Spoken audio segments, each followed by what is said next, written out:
Hello and welcome to all our viewers in Nigeria and around the world. The news cycle on Global TV. We're live in the nation's capital, Abuja. I am Uyi Agumofegbe. President Bola Tinubu will depart Abuja on Tuesday, April 2nd, 2024 for Dakar, Senegal, to attend the inauguration of Senegal's President-elect Bassirou Faye.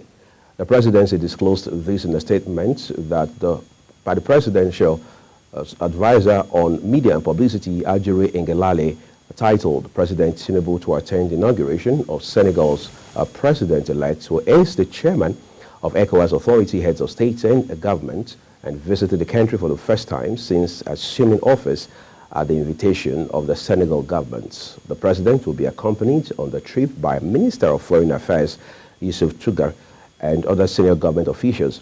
He is expected to return to Nigeria at the end of the inauguration.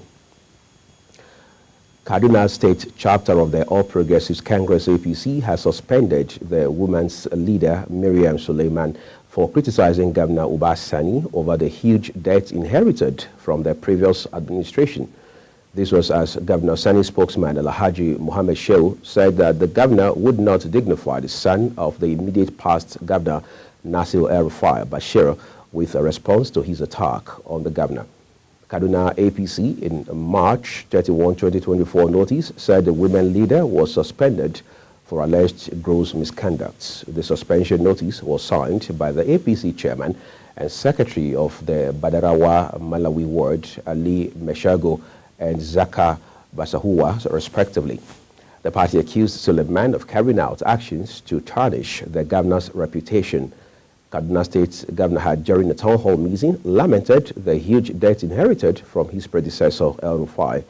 Sani said the state was left with a lean purse and too broke to pay workers' salaries. Kano State Hospital's Management Board has sacked 3 members of staff of Cabo General Hospital and suspended 3 others for alleged extortion. The sacking and suspension of the affected staff were approved by the Executive Secretary of the Board, Dr. Mansour Nagoda, after an unscheduled visit to the facility. This is contained in a statement by the Public Relations Officer of the Hospital's Management Board, Samira Suleiman. According to the statement, 3 officers of the X-ray units were caught charging patients 12,000 for X-rays against the approved hospital price of 2,000 naira and no documents to show as evidence of payments, leaving the facility to carry out less than 10 X-rays per week, despite the fact that the 2 X-ray batches led to the immediate dismissal of the 3 officers on grounds of extortion of patients. The Executive Secretary approved the suspension of the account auditor and head of the laboratory for selling 3 HIV test kits given to facilities by the state government, and was asked to report to the board headquarters for further disciplinary actions. The Kaduna State chapter of the All Progressives Congress has suspended the women leader Miriam Suleiman for criticizing Governor Uba Sani over the huge debt inherited from the previous administration. We'll follow that development for you in the course of our news bulletin. Let's turn to other stories for you. Some residents of Kebbi State have attacked a government warehouse at the area of Kebbi, the state capital, and carted away food items. The hoodlums, who defied security operatives stationed at the warehouse, also broke into some private warehouses and shops in the area and stole food items. They also looted a breakdown truck loaded with assorted grains meant for distribution in Berni Kebbi. Attacks on warehouses had occurred at the Federal Capital Territory, Abuja, and Suleja in Niger State. This is amidst the cost of living crisis, largely believed to have been caused by the petrol subsidy removal and the floating of the naira. Chief of Army Staff, Lieutenant General Taoreed Lagbaja, has reassured Nigerians that the service personnel are determined to eradicate terrorists, bandits, and other threats. The Army Chief added that he was determined to bring peace to the country. Nigeria is battling security challenges ranging from terrorism, banditry, to kidnapping. In his Easter message, Army Chief noted that the service had recorded a lot of successes in their ongoing operations against terrorism and banditry, among others. Lagbaja said the Nigerian Army remains committed, determined, and focused on ensuring the total defeat of insurgents, marauding bandits, and all other forms of external and internal aggressions disturbing the peace of the country. He stated that he had provided the needed training and resources for his team to tackle the insecurity ravaging Nigeria. In the meantime, troops of the Nigerian Army in separate operations conducted in Zamfara and Katsina states have killed no fewer than 11 terrorists. The terrorists were killed following a raid on terrorist kidnapping enclaves in the states. In Zamfara, the hideout of a terrorist leader, Hassan Yantagwaye, in Shafe local government's area was raided, which resulted in a gun battle with 2 of his men killed in the operation. Weapons and military uniforms were recovered from the terrorists. The army also said several terrorists had fled with gunshot injuries during the gun duel that ensued during the operation. It added that during the raid in Sambisa Forest, its men killed 3 terrorists and destroyed their hideouts in the forest. The chairman of the Economic and Financial Crimes Commission, EFCC, Ola Olukoyede, has said that the anti-graft agency under his leadership will continue to be broad-based, holistic, and unsparing of anyone linked with any form of economic and financial crimes. Olukoyede said this in Abuja at an anti-corruption concert organized to create awareness and public involvement in the fight against internet crimes. He said it is not true that the agency is only focused on internet fraudsters. He added that internet frauds is bad enough, however, that his agency is on every form of economic and financial crimes. He also cautioned youths against indulgence in internet-related offenses, pointing out that the consequences of being convicted for such crimes are grave. He charged young people to embrace hard work and diligence, saying the path of success is the path of hard work and dignity.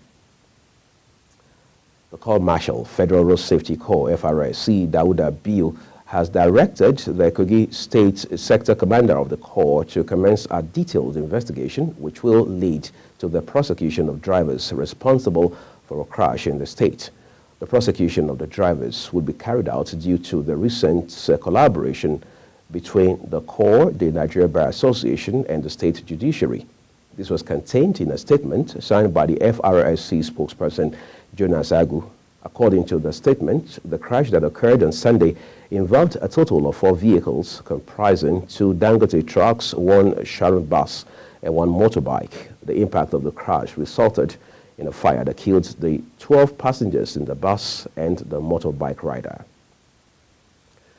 And now to matters of education, the University of Ilorin has expelled and rusticated 19 students, including 6 final year students of the institution, for their alleged involvement in various offenses. The Director of Corporate Affairs of the institution, Kunle Akogo, in the statement, said the approval of expulsion, rustication of the affected students by the Vice Chancellor, Wahab Egbowole SAN, was sequel to the recommendations of the Students' Disciplinary Committee at its 220th/221st meeting. He added that the affected students were penalized for offenses ranging from misconduct, theft, examination malpractice, hostel bed space racketeering and extortion, beating of fellow students, admission racketeering, extortion, and assault. He added that penalties for the offenses committed by the students included rustication for either 1 semester or 1 academic session, including outright expulsion. You're watching News Cycle, coming to you live from Nigeria's capital, Abuja. We'll Start Times Channel 276. Kindly follow us on all social media platforms using @Global TVNG and other handles now showing on your screen. When News Cycle returns, Nigeria spends $4 billion on textile products imports annually. These and other stories coming right after this short break. Do stay with us, everyone.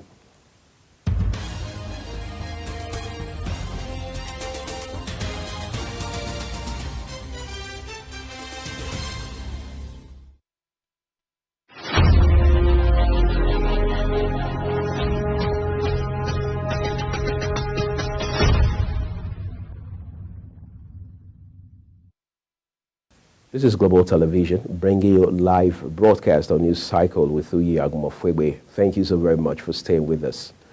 On the foreign scene, a temporary alternative route for ships to be opened in the U.S. city of Baltimore following the collapse of a major bridge, officials have announced. 6 people died after the Dali cargo ship truck struck the Francis Court Key Bridge last Tuesday, causing shipments to be suspended in and out of one of the country's busiest ports. In the meantime, efforts are underway to remove debris from the water. According to a statement from the Key Bridge response, a task force set up in the wake of the incident, port officials are preparing to open the temporary channel to the northeast of the main channel near the collapsed bridge for commercially essential vessels. Russia's FSB security service has said that 4 people arrested in a foiled terror plot had provided money and arms for the deadly attack on a Moscow concert hall last month. More than 140 people were killed when gunmen stormed the Khrushchev City Hall venue on March 22nd before setting the building on fire in the most fatal attack in Russia for 2 decades.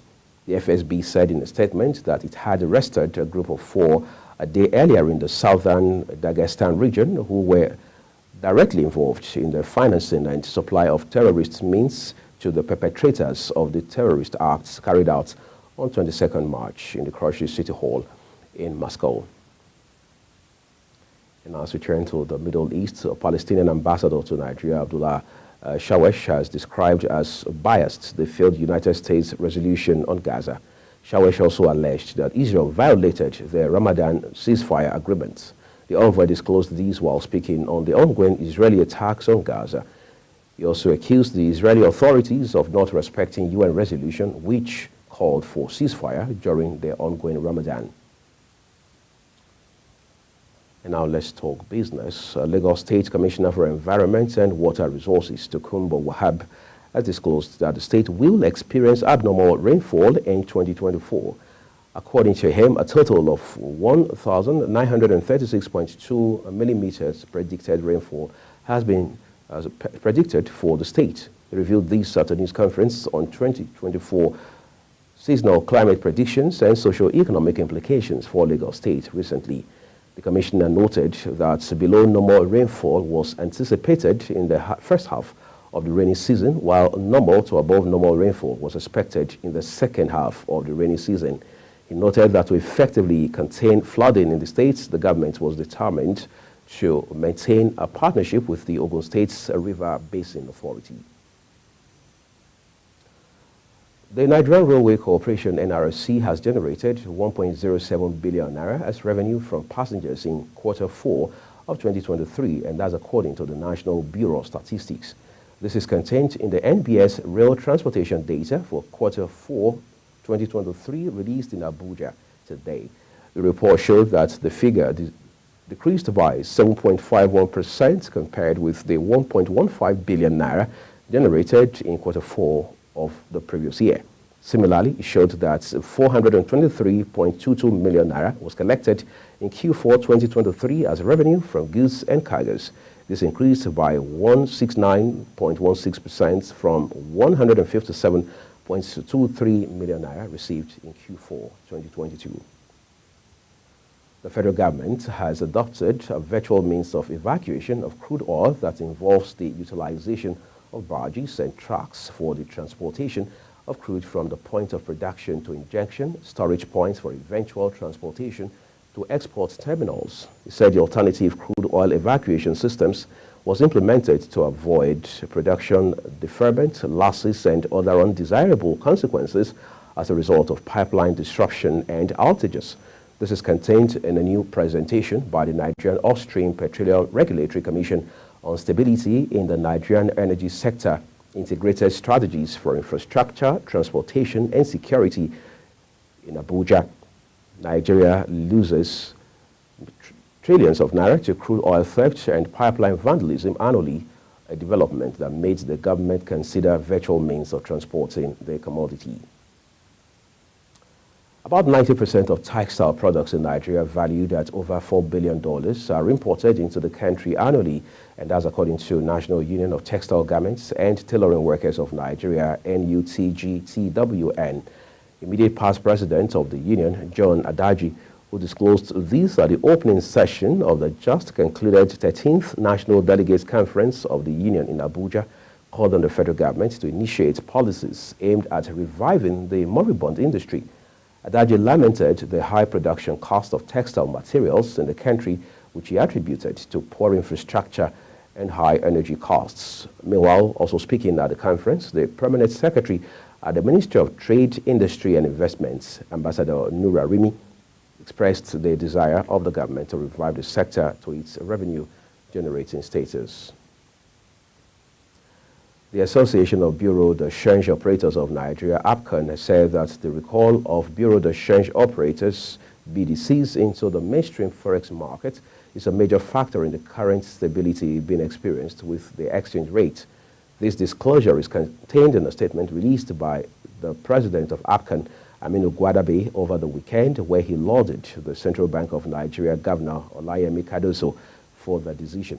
Gwadabe said aside from monetary policy tightening that led to increase in exchange rates, more investment in government instruments, and the clearance of $7 billion forex backlog forward commitments, the recall of BDCs was also a significant move by the Apex Bank to boost dollar liquidity at the retail end of the forex markets. ABCON president therefore expressed the association's gratitude to the Cardoso-led CBN and other related agencies for the recognition of BDCs as the third leg of the foreign exchange market and an effective exchange rate transmission mechanism in forex management. First Lady Oluremi Tinubu has advised Nigerian youth to expand their horizon and financial status by exploring the different programs of the government. She gave the advice today while welcoming members and executives of the Youth Wing of Christian Association of Nigeria, YOWICAN, to the State House in Abuja amidst their Easter celebrations. Tinubu received the association with the exchange of season's greetings and prayer that God would continually lift the nation and his youth to greater heights.